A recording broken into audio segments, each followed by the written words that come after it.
Assalamualaikum warahmatullahi wabarakatuh.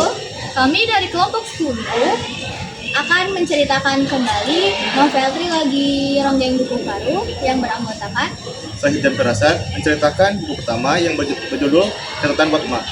Kemudian saya Syawarada Ataya Wanrio akan menceritakan buku kedua yang berjudul Lintang Kemukus Dini Hari.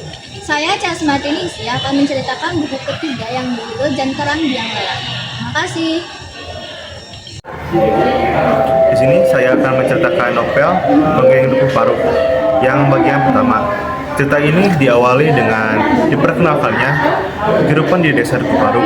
Desa ini digambarkan dengan masyarakat yang terikat pada tradisi tarian ronggeng, yang merupakan tarian erotis dengan lagu-lagunya, tetapi memiliki budaya dan spiritual yang dalam.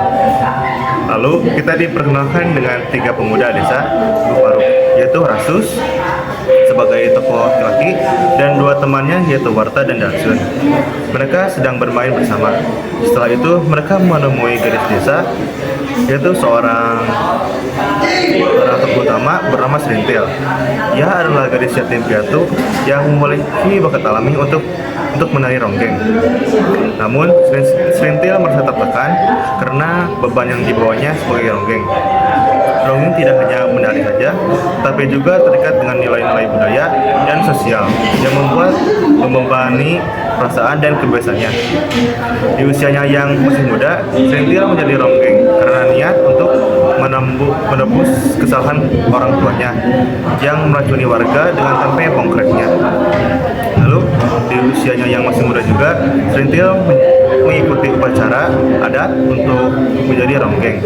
Salah satu tahap untuk menjadi ronggeng adalah memberikan keperawanannya kepada lelaki yang membayarnya paling tinggi. Lalu Rasus yang menyukai Serintil mulai menjauhinya dan merasa kecewa karena Serintil menjadi ronggeng. Rasus mulai meninggalkan desa dan bergabung dengan tentara.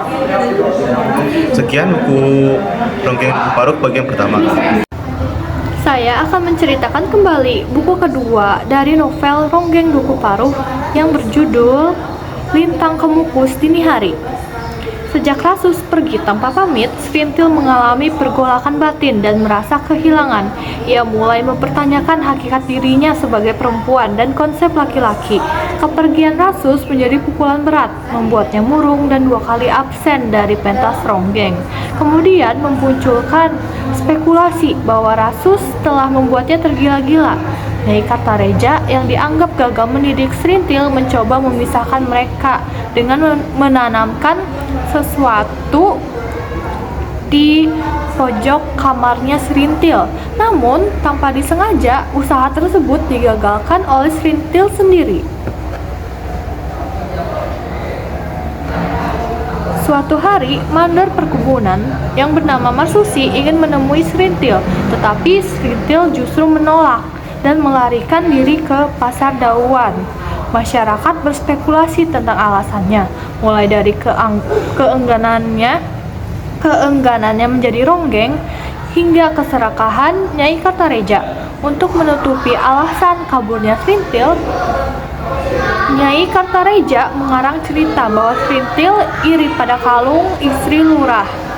Marsusi pun berjanji akan kembali dengan kalung emas 100 gram. Namun saat Serintil mencari Rasus ke markas tentara, ia diberitahu oleh Kopral Pujo bahwa Rasus telah pergi keluar kota. Serintil pun kembali ke Dauan, lalu dijemput oleh neneknya, Nyai Sakarya. Serintil semakin sakit-sakitan setelah pulang dari pasar Dauan karena merasa rahimnya telah dimatikan oleh Nyai Kartareja. Satu-satunya pelipur laranya adalah Goder, anak kecil tampi, seseorang yang sering menjenguk Serintil saat sedang sakit. Dengan Goder membuatnya merasa hidup kembali. Ketika Marsusi datang lagi dan menawarkan kalung emas untuk membawanya pergi, Serintil menolak, bahkan menolak berhubungan badan. Marsusi marah, begitupun Kartareja, tetapi Serintil merasa telah mengambil keputusan terbaik. Sikap Serintil membuat kakeknya, Sakarya, cemas karena ia menangkap firasat buruk.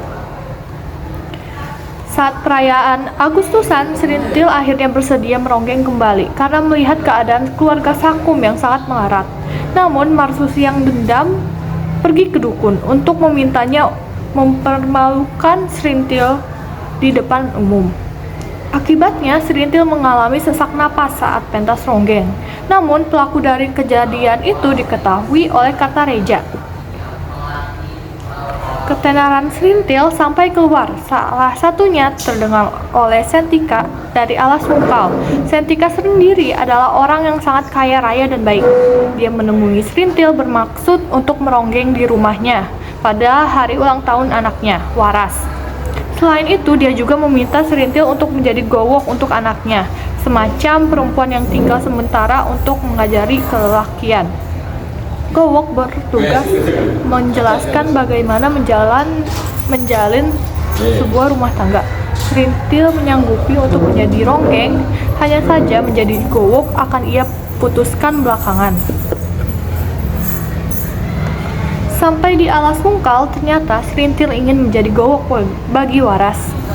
Bukan karena laki-laki yang akan dia jadikan suami adalah orang yang kaya serta tampan, melainkan karena panggilan nuraninya sebagai perempuan.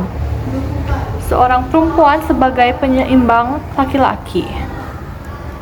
Ini hanyalah panggilan nurani ketika menyadari orang yang akan dijadikan suami adalah sosok yang masih kekanak-kanakan.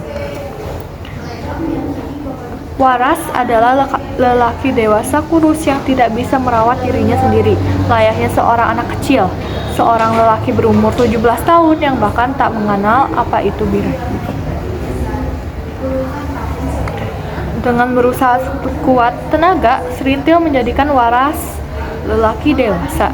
Namun dengan penuh penyesalan, dia menyerah.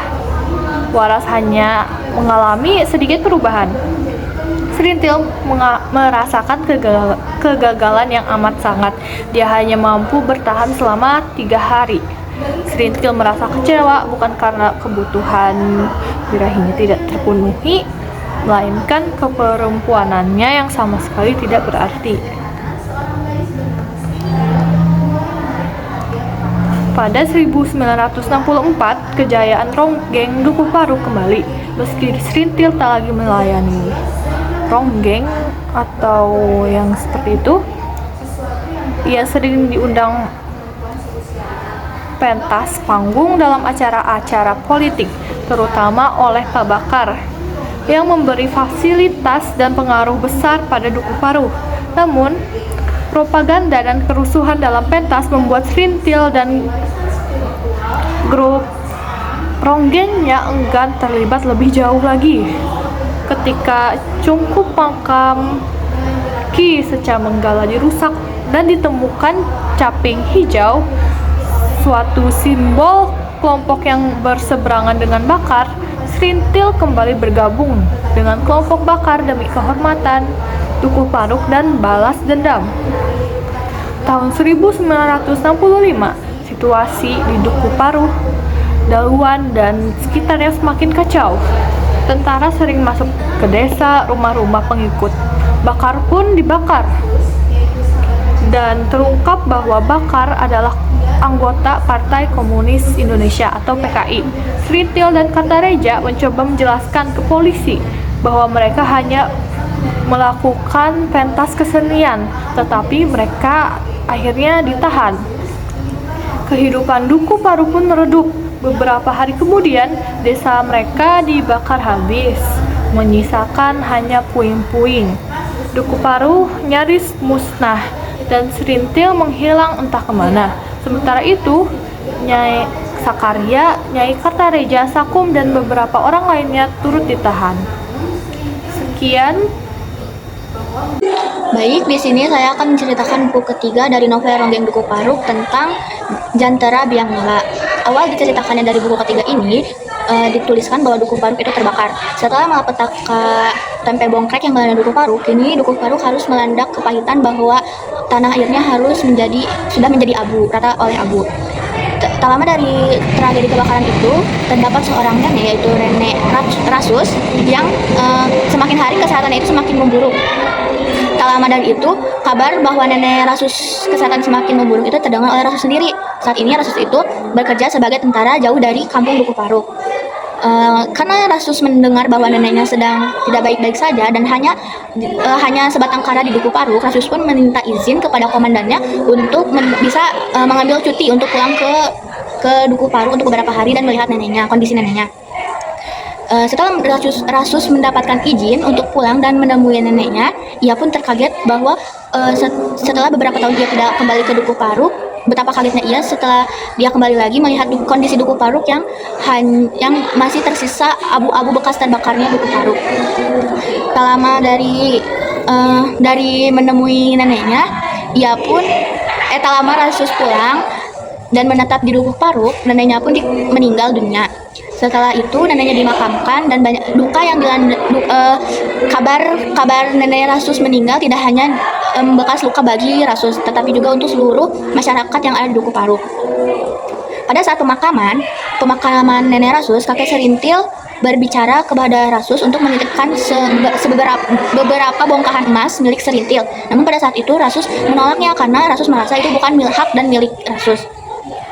Setelah itu, karena Rasus juga seorang tentara dan diharuskan untuk kembali lagi bertugas dan juga karena Duku Paruk juga sudah tidak ada siapa-siapa lagi, Rasus pun pergi meninggalkan Duku Paruk dan kembali ke rutinitas biasanya sebagai tentara. Tak lama dari itu, ada seorang anak kecil segerombolan anak kecil yang sedang bermain di sawah pemukiman desa Duku Paruk. Anak kecil itu melihat bahwa dari jauh sana terlihat ada seorang wanita yang jalannya terpincang-pincang dan penampilannya tidak jelas gitu ya. Semakin mengetahui bahwa itu adalah Serintil yang telah lama tidak kembali ke Duku Paruk. Serintil kembali ke Duku Paruk dengan keadaan yang tidak baik-baik saja, dengan baju yang compang-camping, kakinya yang jalannya tidak benar, yang terjinjit-jinjit gitu ya. Serintil juga akhirnya bertemu dengan kakek dan neneknya. Serintil setelah kembali ke Duku Paruk mendapatkan banyak sekali cibiran-cibiran dari para tetangganya, dari tetangganya pokoknya ya. Tapi Serintil tidak menghiraukan akan hal itu karena niatnya kembali ke Duku Paruk adalah untuk menata hidupnya menjadi lebih baik lagi. Setelah itu, Serintil pun mendatangi rumah Tampi, temannya atau sahabatnya itu. Nah, pada saat sampai di rumah Tampi, Serintil melihat Goder, yaitu anak dari hasil susunya, anak yang disusuinya semasa kecilnya. Awalnya, Serintil ingin mengajak Goder, mendekati Goder lebih dekat lagi, karena selama ini kan selama Goder kecil, Serintil kan yang menyusuinya. Tapi karena Serintil tidak di Duku Paruk selama beberapa tahun ke belakang, jadi Goder pun lupa bahwa dia itu pernah disusui oleh Serintil. Serintil membujuk Goder agar mau diajaknya jalan-jalan keliling Duku Paruk bersama Serintil. Nah, awalnya Goder menolak, tapi setelah dijelaskan oleh Tampi bahwa Serintil juga adalah ibu Goder, Goder pun mau untuk diajak jalan-jalan oleh Serintil. Setelah itu Serintil dan Goder pun semakin dekat, semakin akrab dan semakin harmonis. Tak lama dari itu terdengar kabar duka lagi bahwa Kataraja itu sudah meninggal dunia dan hanya menyisakan Nyai Kataraja sebatang kara. Karena Kataraja adalah kepala keluarga dari Nyai Kataraja, kehidupan ekonominya Nyai Kataraja pun semakin hari semakin memburuk. Setelah itu Nyai Kataraja mempunyai niat buruk untuk mendatangi Marsusi, yaitu orang lama yang pernah singgah dalam hidupnya Serintil. Nah, pada saat Nyai Kataraja sampai di rumah Marsusi, dia itu memberitahu Marsusi bahwa Serintil itu telah kembali ke Duku Paruk dan menawarkan Serintil kepada Marsusi untuk itu seperti dulu kala gitu, sebelum Serintil kembali ke Duku Paruk, seperti aktivitas yang dilakukan dulu ya, pokoknya mah gitulah. Pada awalnya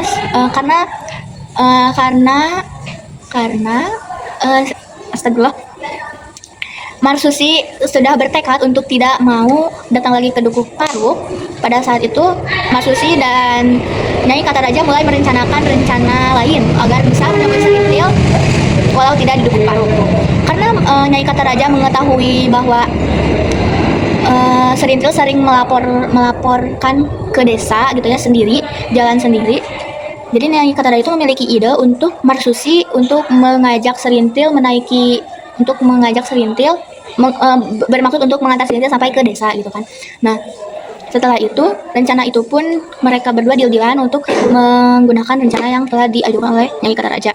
Setelah itu pulang dari rumah Marsusi, Nyai Kataraja datang menemui Serintil di rumahnya untuk menjelaskan apa yang tadi yang sudah disampaikan oleh Nyai Kataraja kepada Marsusi. Alasannya karena dia sudah tidak mempunyai apa-apa dan dia hanya Serintil yang bisa menolong hidupnya Nyai Kataraja dengan melakukan hal-hal yang tidak baik seperti itu. Namun karena Serintil sudah ditekadkan dan sudah berniat semenjak pulang pertama kali menginjak tanah Duku Paruk, ia tidak akan untuk kembali berbuat hal-hal seperti itu. Dan bertekad untuk memperbaiki dirinya menjadi lebih baik lagi. Serintil pun menolak ajakan itu dan menghiraukan Nyai Kataraja. Keesokan harinya tibalah waktu untuk Serintil ke desa untuk melaporkan seminggu sekali ke desa. Ya, gitu. Nah, pada saat Serintil perjalanan menuju desa, di tengah jalan itu ada Marsumi. Ya, ada Marsumi. Si Marsumi itu Marsusi itu mengajak Serintil untuk berangkat bersamanya ke kantor desa. Awalnya Serintil menolak karena Marsusi itu kan adalah kenangan buruk baginya.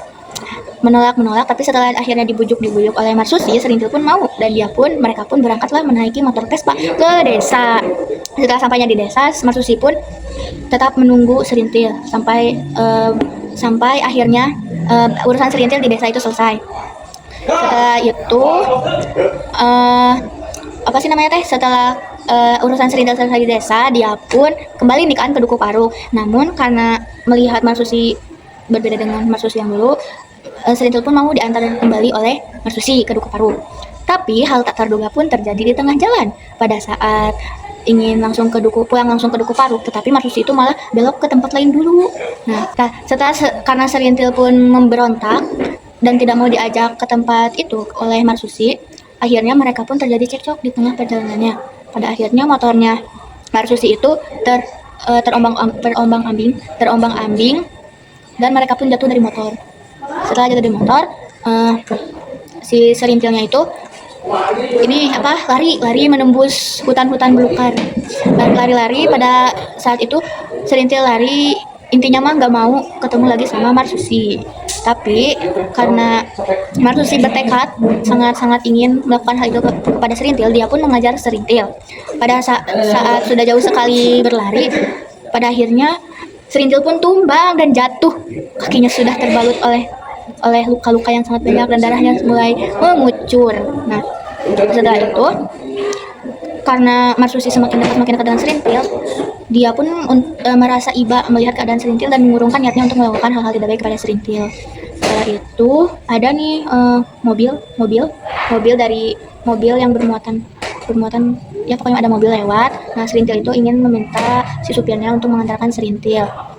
Tetapi karena Marsusi yang mengajak Serintil ke desa, jadi si Marsusinya itu mau kalau Serintil juga diantarin pulang sama dia. Tapi setelah Serintil menolak, dan pada akhirnya Marsusi pun membolehkan Serintil untuk pulang bersama si supir itu untuk duduk di bagasinya. Nah, setelah itu sampailah Serintil di Duku Paruk. Setelah itu keesokan harinya ada anak-anak kecil nih sedang bermain lah gitu ya. Nah, si anak-anak kecil itu melihat dari jauh itu bahwa mereka itu melihat tentara. Nah, setelah itu anak kecil itu heboh sendiri dan berteriak-teriak, ada tentara. Nah, suara mereka itu terdengar oleh kakeknya Serintil. Setelah mendengar celotehan anak-anak kecil itu, kakek Serintil pun panik dan langsung menyampaikan pada Serintil bahwa di luar sana ada banyak sekali gerombolan tentara. Setelah itu kakek Serintil itu kayak menginterogasi Serintil, kamu itu telah membuat atau melakukan hal apa sampai ada tentara datang ke Duku Paruk gini. Pokoknya si kakeknya itu menginterogasi si Serintil terus si Serintil menjawab jujur dengan sejujurnya dia tidak melakukan apa-apa dan tidak ada hal yang perlu ditakutkan karena oleh kedatangan tentara itu. Nah, terus kakeknya itu karena sudah mendengar jawaban cucunya, dia pun keluar lagi untuk memastikan bahwa yang datang itu tentara atau bukan. Ternyata setelah dipastikan kembali oleh kakek, ternyata yang di luar itu bukan gerombolan tentara, melainkan orang yang sedang mengukur tanah ya sedang mengukur tanah. Dari di antara orang yang mengukur tanah itu kan pasti ada ketuanya ya. Ya pokoknya ada ketuanya. Nah, si ketuanya itu oleh anak buahnya Tamir, Diding dan kawan-kawannya itu dijodoh-jodohkan dengan si Serintil karena pada saat mereka sedang mengukur tanah pada saat itu si anak buahnya itu melihat bahwa ada cewek cantik nih. Terus mereka karena si ketuanya atau si Bajus itu masih perjaka tapi tua. Nah, jadi dijodoh-jodohkanlah oleh Serintil lewat Serintil ya. Tak lama dari itu keesokan harinya lagi pada malam hari Tamir dan Diding itu kembali ke Dukuh Paruk untuk melihat menyelidiki Serintil lebih jauh lagi. Setelah diselidiki bertemulah mereka dengan Nyai Kate Raja dan Tamir dan Diding pun Nyai Kate Raja ke rumah Serintil. Sampainya di rumah Serintil, Tamir dan Diding menanya-nanyai hal-hal yang ingin mereka tahu gitu mengenai Serintil. Dan sebelum menyampaikan maksud dan tujuan mereka pun, Serintil sudah menolak mereka mentah-mentah. Setelah itu, keesokan harinya, Serintil mendapatkan surat undangan untuk datang ke balai desa. Nah, pada saat datang ke balai desa itu, si Serintilnya itu bertemulah nih dengan si Bajus. Nah, disitulah awal pertemuan dan kedekatan Serintil dengan Bajus. Mereka pun merasakan ada hal-hal yang bergejolak gitu ya dalam hati, dan mereka pun mulai merajut kasih dan sayang aja. Hingga pada akhirnya Bajus pun mengecewakan Serintil karena ternyata selama ini niat baik Bajus itu hanya semata-mata kepada Serintil, dan juga Bajus juga memiliki niat buruk juga ternyata kepada Serintil untuk menjual Serintil ke para pejabat di sana. Setelah itu karena kejadian itu mental Serintil pun menjadi hancur dan kacau gitu ya, jadi si Serintil pun ada sedikit gangguan jiwa. Setelah itu tak lama kemudian karena Racus pun pulang nih ke Dukuh Paruk dan melihat kondisi Serintil yang tidak baik, dia itu merasa iba melihat keadaan Serintil yang makin memburuk gitu kan. Racus pun timbul rasa tanggung jawab setelah melihat keadaan Serintil dan bertekad mengubah Dukuh Paruk menjadi lebih baik lagi. Nah, itu akhir cerita dari novel Ronggeng Dukuh Paruk. Sekian dari saya, terima kasih.